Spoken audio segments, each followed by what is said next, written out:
ಸಖತ್ ಖಾರ ಬಣ್ಣ ಮತ್ತು ರುಚಿ ಆಚಿ ಚಿಲ್ಲಿ ಪೌಡರ್. ಕ್ರಿಮಿನಲೈಸೇಷನ್ ಆಗಿರ್ತಕ್ಕಂಥದ್ದನ್ನು ಸ್ಪಷ್ಟವಾಗಿ ನೋಡ್ತಾ ಇದ್ದೀವಿ. ಅಂದರೆ ಇವತ್ತು ಅಲ್ಲೇ ಡಿಪಾರ್ಟ್ಮೆಂಟ್ನಲ್ಲೇ ಭಾಳಷ್ಟು ಜನ ಕ್ರಿಮಿನಲ್ಸ್ ಇವತ್ತು ತುಂಬಿರ್ತಕ್ಕಂಥದ್ದು. ಯಾಕೆಂದರೆ ಅವರಿಗೆ ಈ ಶಿಸ್ತು ಕ್ರಮದ ಹೆದರಿಕೆನೇ ಇಲ್ಲ. ಇವತ್ತು ಮುಂಚೆ ಒಬ್ಬ ಕಾನ್ಸ್ಟೇಬಲ್ ಯಾವುದೇ ಒಂದು ಸಣ್ಣ ಒಂದು ಕಂಪ್ಲೇಂಟ್ ಬಂದರೂ ಕೂಡ ತಕ್ಷಣ ಅವರಿಗೆ ಎಕ್ಸ್ಪ್ಲನೇಷನ್ ಕೇಳಿ ಸಸ್ಪೆಂಡ್ ಮಾಡ್ತಾಯಿದ್ರು. ಈಗೇನಾಗಿದೆ, ಸಸ್ಪೆಂಡ್ ಮಾಡಿದರೂ ಕೂಡ ಅವ್ರಿಗೆ ಗೊತ್ತು ಎಲ್ಲಿ ಹೋಗಿ ದುಡ್ಡು ಕೊಟ್ಟು ಮತ್ತೆ ಅದನ್ನು ರಿವೋಕ್ ಮಾಡಿಸ್ಬೇಕು ಅಂತಕ್ಕಂಥದ್ದು. ಆಮೇಲೆ ಅವರಿಗೆ ನ್ಯಾಯಾಂಗದಲ್ಲೂ ಕೂಡ ಇವತ್ತೇನಾಗ್ತಾ ಇದೆ ಅಂತಂದರೆ ಭಾಳಷ್ಟು ನಾವು ನೋಡಿದ್ದೀವಿ, ಕ್ರಿಮಿನಲ್ ಕೇಸಲ್ಲಿ ಇನ್ವಾಲ್ವ್ ಆದಂಥವ್ರನ್ನ ಭಾಳಷ್ಟು ಜನಗಳಿಗೆ ಬೇಲ್ ಭಾಳ ಈಸಿಯಾಗಿ ಸಿಗ್ತಾ ಇದೆ. ಮತ್ತು ಕ್ಯಾಟ್ ಅಥವಾ ಹೋಗಿ ಅಲ್ಲಿಂದ ರಿಲೀಫ್ ತಗೊಂಡು ಮತ್ತೆ ವಾಪಸ್ ರೀಇನ್ಸ್ಟೇಟ್ ಆಗಿ ಬರ್ತಾ ಇದ್ದಾರೆ ಸರ್. ಆಮೇಲೆ ಇವತ್ತು ಏನಾಗಿದೆ, ಕಂಪ್ಲೀಟ್ ಇವತ್ತು ಈ ಮುಂಚೆ ಅಧಿಕಾರಿಗಳು ಅಧಿಕಾರ ನಡೆಸ್ತಾ ಇದ್ರು ಪೊಲೀಸ್ ಡಿಪಾರ್ಟ್ಮೆಂಟ್ನಲ್ಲಿ. ಇವತ್ತೇನಾಗಿದೆ, ಪೊಲಿಟಿಷಿಯನ್ಸ್ ನೇರವಾಗಿ ಹಸ್ತಕ್ಷೇಪ ಮಾಡ್ತಾ ಇದ್ದಾರೆ. ಇವತ್ತು ನೀವು ಒಂದು ಯಾವುದೇ ಒಂದು ಪೊಲೀಸ್ ಸ್ಟೇಷನ್ನಲ್ಲಿ ಒಂದು FIR ಆಗಬೇಕು ಅಂದರೆ ಆ ಕ್ಷೇತ್ರದ ಇವನು ಯಾರು MLA ಇಂದ ನೀವು ಹೋಗಿ ಹೇಳಿಸಬೇಕಾದಂಥ ಪರಿಸ್ಥಿತಿ ಉಂಟಾಗಿರ್ತದೆ. MLA ಹೇಳಿದರೆ ಮಾತ್ರ FIR ಆಗ್ತಕ್ಕಂಥದ್ದು. ಅದರಲ್ಲೂ ಆಡಳಿತ ಪಕ್ಷದ MLA ಆದರಂತೂ ಕೂಡ ಕಂಪ್ಲೀಟ್ ಅವರ ನಿಯಂತ್ರಣದಲ್ಲೇ ಇರ್ತಕ್ಕಂಥದ್ದು ನಾವು ನೋಡ್ತಾ ಇದ್ದೀವಿ. ಇಲ್ಲಿ ಬ್ಯಾಂಗ್ಳೂರಿನಲ್ಲೇ ಭಾಳಷ್ಟು ಪೊಲೀಸ್ ಠಾಣೆಗಳು ಇವತ್ತು MLAಗಳ ಕಂಟ್ರೋಲಲ್ಲಿ ಇರ್ತಕ್ಕಂಥದ್ದು. ಆಮೇಲೆ ಸರ್, ಈಗ ನಮ್ಮಲ್ಲಿ ಏನಾಗಿದೆ, ಭಾಳ ದುರ್ಬಲ ಗೃಹ ಮಂತ್ರಿಗಳು ಬರ್ತಾ ಇದ್ದಾರೆ ಇವತ್ತು. ಹಿಂದೆ ಹೋಮ್ ಡಿಪಾರ್ಟ್ಮೆಂಟ್ನ ಇವರು ಚೀಫ್ ಮಿನಿಸ್ಟರ್ ಇಟ್ಕೊಳ್ತಾ ಇದ್ರು, ಹಿಂದೆ ಇಲ್ಲ ವೀರೇಂದ್ರ ಪಾಟೀಲ್ ಇವರೆಲ್ಲ ಇದ್ದಾಗ. ನಾವು ನೋಡಿದಾಗೆ ಸಿಂಧಿಯಾ ಒಬ್ಬರೇ ಲಾಸ್ಟ್ ಭಾಳ ದಕ್ಷತೆಯಿಂದ ನಡೆಸ್ತವ್ರು, ಆಮೇಲಿಂದ ಬಂತವಂಥವರೆಲ್ಲ ದುರ್ಬಲರು ಅಂತಕ್ಕಂಥದ್ದು ಒಂದು ನಮ್ಮ VS ಆಚಾರ್ಯರವರಿದ್ದರು. BJPಯಲ್ಲಿ ಅಶೋಕ್ ಭಾಳ ದುರ್ಬಲ ಹೋಮ್ ಮಿನಿಸ್ಟರ್ ಸರ್ ಅವರು.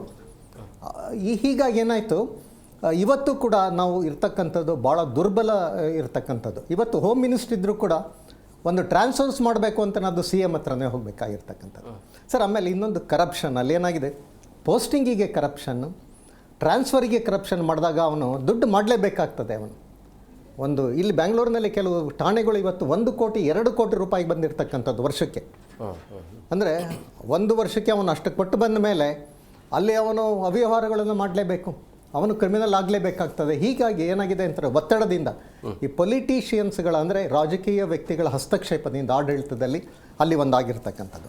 ಆಮೇಲೆ ಇನ್ನೊಂದೇನಾಗಿದೆ ಗೊತ್ತಾ ಸರ್, ಜನಗಳು ಯಾವುದೇ ಒಬ್ಬ ಅಧಿಕಾರಿ ಅಥವಾ ಪೊಲೀಸರ ಮೇಲೆ ದೂರು ಕೊಟ್ಟರೆ ಅವ್ರು ಏನಾಗ್ತದೆ ಅಂತ ಅವ್ರಿಗೊಂದು ಉದಾಸೀನ ಭಾವನೆ. ಏನು ಮಾಡ್ತೀರಾ ನೀವು, ಸಸ್ಪೆನ್ಷನ್ ಆದರೆ ದುಡ್ಡು ಕೊಟ್ಟು ರಿವೋಕ್ ಮಾಡಿಸ್ಕೊಂಡು ಬರ್ತೀವಿ.